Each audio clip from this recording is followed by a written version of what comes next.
আজ পুরাতন আগরতলার ইংরেজি মাধ্যম বিদ্যালয়ের সমস্ত ছাত্রছাত্রীদের মধ্যে স্কুল ইউনিফর্ম বিতরণ করা হয়। সেখানে উপস্থিত ছিলেন আজ স্থানীয় বিধায়ক রতন চক্রবর্তী এবং তিনি শুরুতে বৃক্ষরোপণ করেন, তারপর জল সিঞ্চন করেন। এই কার্যত তারপরই স্কুল ইউনিফর্ম বিতরণ অনুষ্ঠানের আয়োজন করা হয় এবং নিজ হাতে তিনি এদিন ছাত্রছাত্রীদের স্কুল ইউনিফর্ম বিতরণ করেন। কি বললেন তিনি, শুনুন।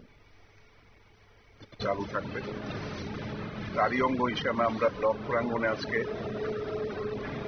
স্বচ্ছ ভারত করেছি এবং সেই সঙ্গে আমরা বৃক্ষরোপণ, যেটা এক পেড় মাটি নাম, সেই কর্মসূচি পালন হয়েছে। আমাদের মধ্যে আছেন আমাদের পঞ্চায়েত সমিতির চেয়ারপারসন, ভাইস চেয়ারপারসন, বিডিও সহ প্রধান এবং অন্যান্য আধিকারিকগণ।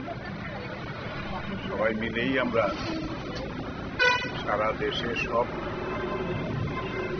স্তরের কর্মী, জনগণ সবাই মিলেই এই কর্মসূচি পালিত হচ্ছে এবং এর সফল উদযাপনের মাধ্যমেই সারা দেশব্যাপী যে একটা নতুন আন্দোলন তৈরি হয়েছে, সেটা যত কন্টিনিউ করবে সমাজ তত শক্তিশালী হবে।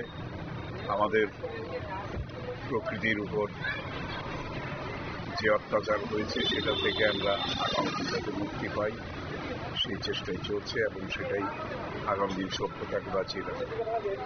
সবাই ভালো থাকবেন। মাননীয় প্রধানমন্ত্রী নরেন্দ্র মোদীজির উদ্যোগে আজকে সারা দেশ একটা নতুন ভারতকে দেখছে, যে ভারত পৃথিবীর শ্রেষ্ঠ দেশ হিসেবে আত্মপ্রকাশ করতে যাচ্ছে। আশা করি আমাদের স্বপ্ন আগামী দিন সফল হবে।